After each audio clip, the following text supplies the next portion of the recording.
Fala galera, sejam todos bem-vindos ao canal Sucesso e Finanças. Quem nunca ouviu falar de TRPL4, Transmissões Paulistas? A empresa tem o nome verdadeiro de ISA CTE-EP.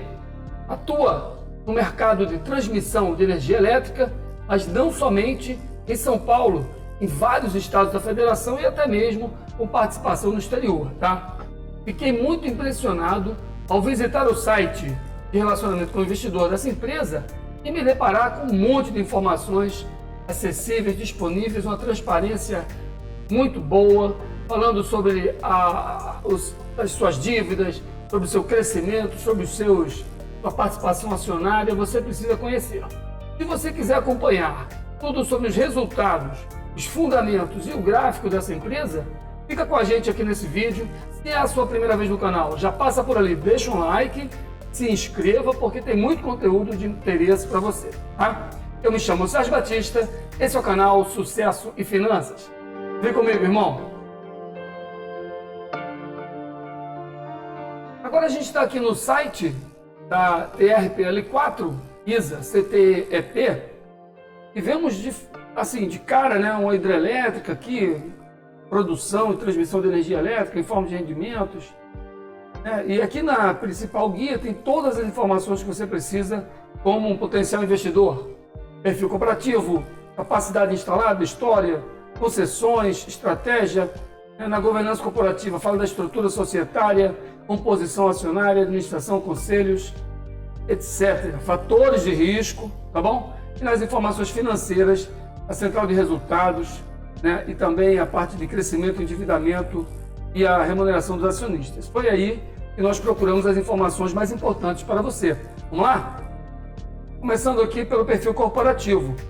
Vamos conhecer um pouco mais da empresa, tá? ISA CTE-EP é a maior empresa privada de transmissão do setor elétrico brasileiro. Você sabia disso? Por meio de suas atividades e de suas subsidiárias 100% e subsidiárias não consolidadas, a companhia atua em 17 estados do país. Sensacional! Em 31 de dezembro, a capacidade instalada da companhia totalizou 67,6 mil megawatts de transformação, tá? 25,9 mil quilômetros de circuitos e 127 subestações próprias. A companhia tem uma equipe de mais de 1.400 colaboradores, tá? E atua desta maneira, entre linhas em construção e em operação, tá? Desta maneira representadas, subestação, entrada de linha e compensador sincrônico.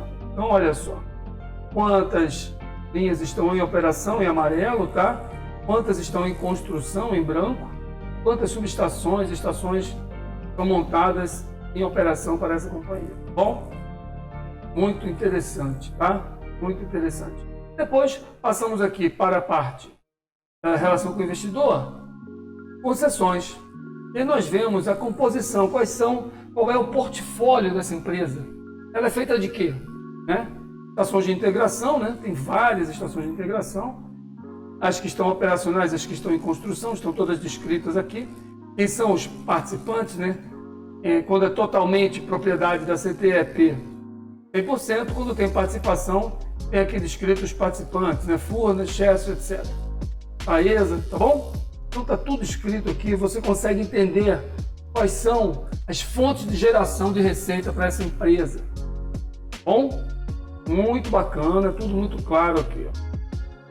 Depois você acessa na página, ainda no perfil corporativo, para saber mais sobre por que investir nessa empresa. Ela fala sobre a forte geração de caixa, sem risco de demanda e baixo risco de default, dividendos, payout mínimo de 75% do lucro líquido regulatório. Isso aqui faz a diferença, tá? Benchmark, companhia de referência em qualidade. Crescimento, oportunidades em projetos de reforço, melhorias e greenfield. Rentabilidade, valor sustentável. Investment grade, é uma ação AAA pela Fitch no Brasil, tá?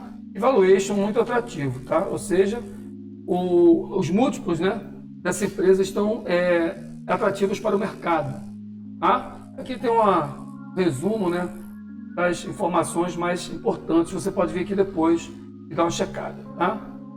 Fala um pouco da estratégia, né, da empresa para os próximos anos, tá? A estratégia 2030 constrói o caminho para a longevidade e competitividade do grupo ISA-CTEP, garantindo uma resposta aos desafios de mercado e às transformações do setor, e expressa o compromisso de gerar valor sustentável para acionistas, para a sociedade e para o planeta. Muito bacana o discurso. Aqui nós temos a distribuição da empresa, né? Ela tem Eletrobras com a participação de 9,75% das ações ON e de 52,55% das ações preferenciais. Tá? Ações ordinárias dão direito a voto e as preferenciais dão direito à preferência na distribuição de proventos. Tá? ISA Capital do Brasil tem 89,5% das ações preferenciais, ou seja, ela deixou apenas 11,5% das ações preferenciais, das ações ordinárias para outros proprietários, sendo que dessas 9,75% está na mão da Eletrobras. Ou seja, para o mercado tem muito pouco free float. Portanto, se tiver que comprar essa empresa, você deve operar a TRPL 4, tá bom? Que é a ação preferencial, tá bom? A ação preferencial tem 46,17% de free float, portanto, tem bastante negociação, volatilidade disponível para operações. Tá? Ainda tem, dentro do capital da ISA Capital do Brasil, tem duas divisões, tá? Tem ISA Interconnection Elétrica e ISA Investimento Participações do Brasil, tá? E aqui nesse ramo tem ações com o governo colombiano, tá?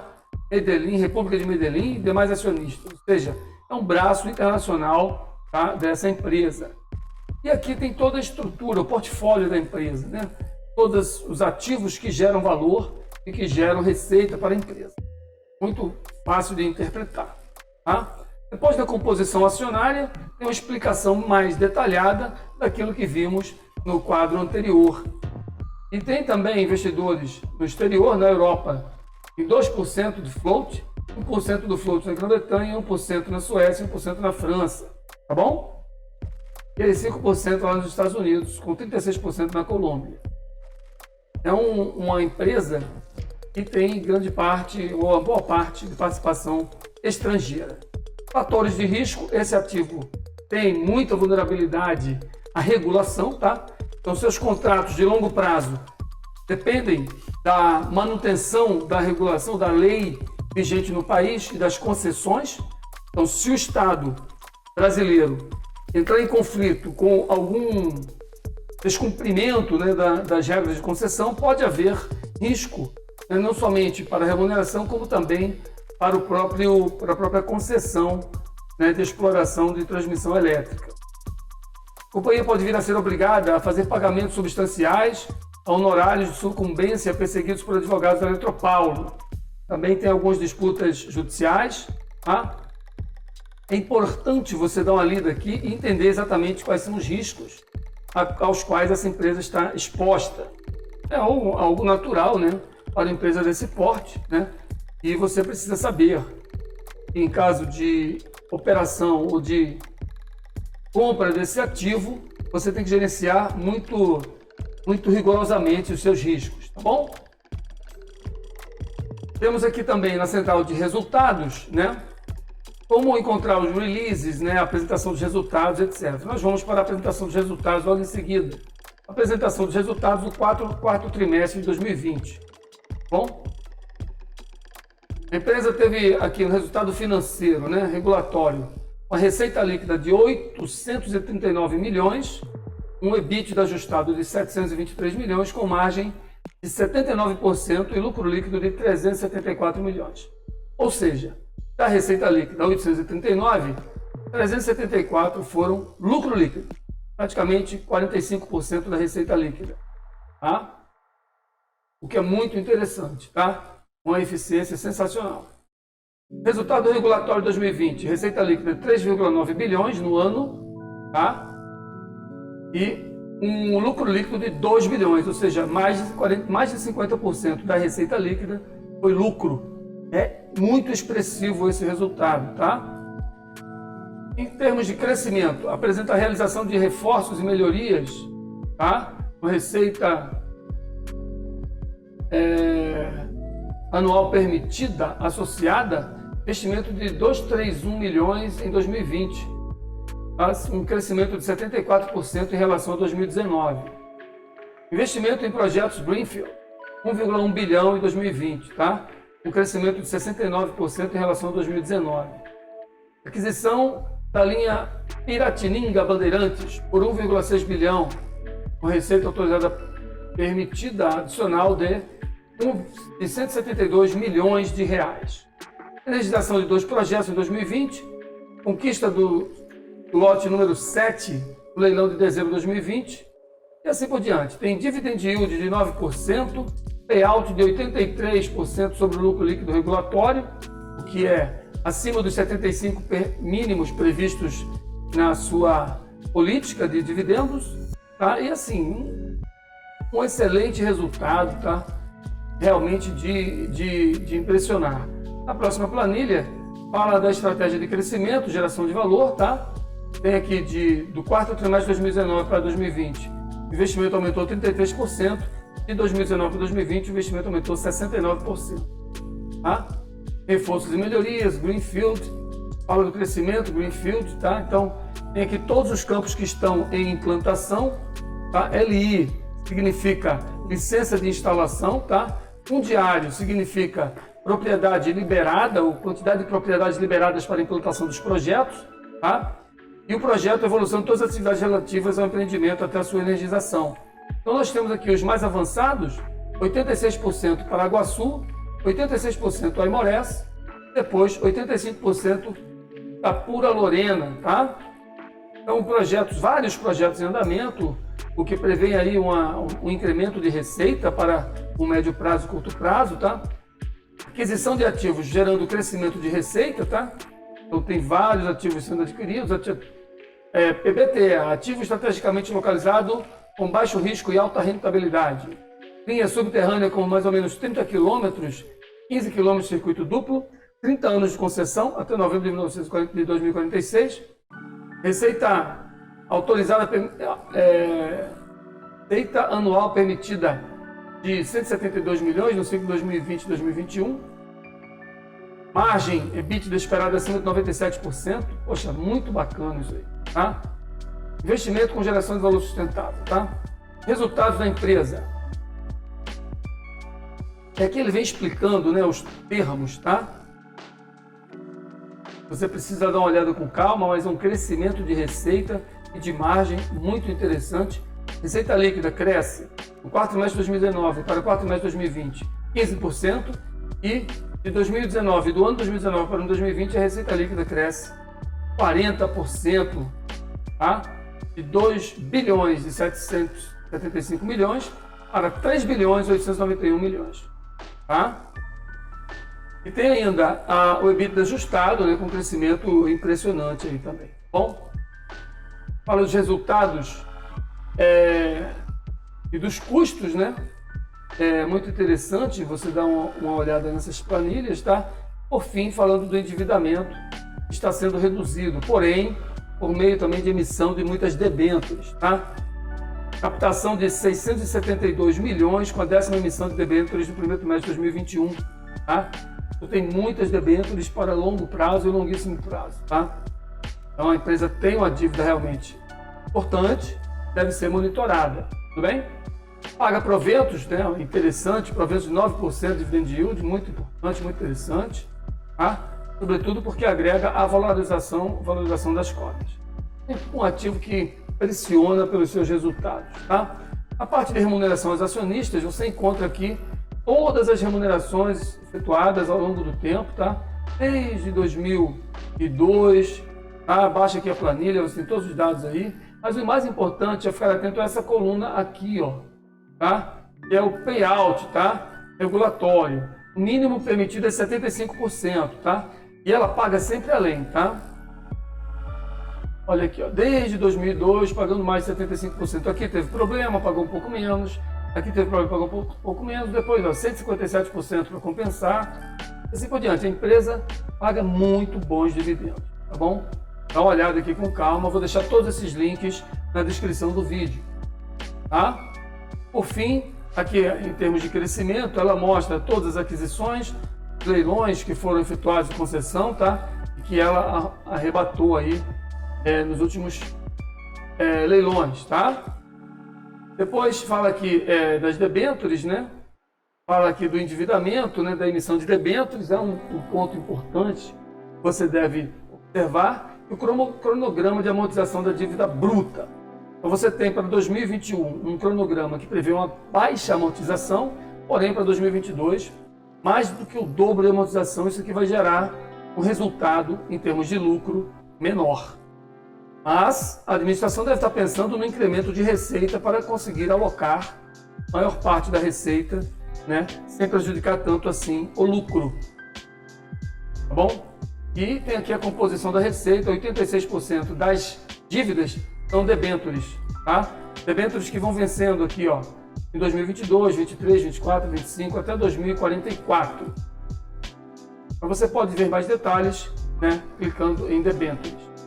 Bom, comunicados ao mercado, eu baixei aqui os dois principais, 10ª edição de debêntures e conclusão da aquisição de Piratininga. Quando nós vimos aqui para o site Fundamentos, nós entendemos que a empresa tem um crescimento na valorização do seu ativo, tá? das suas ações TRPL4, tá? Constante ano a ano, tá? Mesmo na crise de 2020 cresceu 30%, 2021 vem fazendo uma correçãozinha, talvez seja uma boa oportunidade de compra. O crescimento da receita foi negativo, houve uma redução de 12% na receita, no crescimento da receita, tá? Porém, olha só a margem líquida de 91%. É impressionante, tá?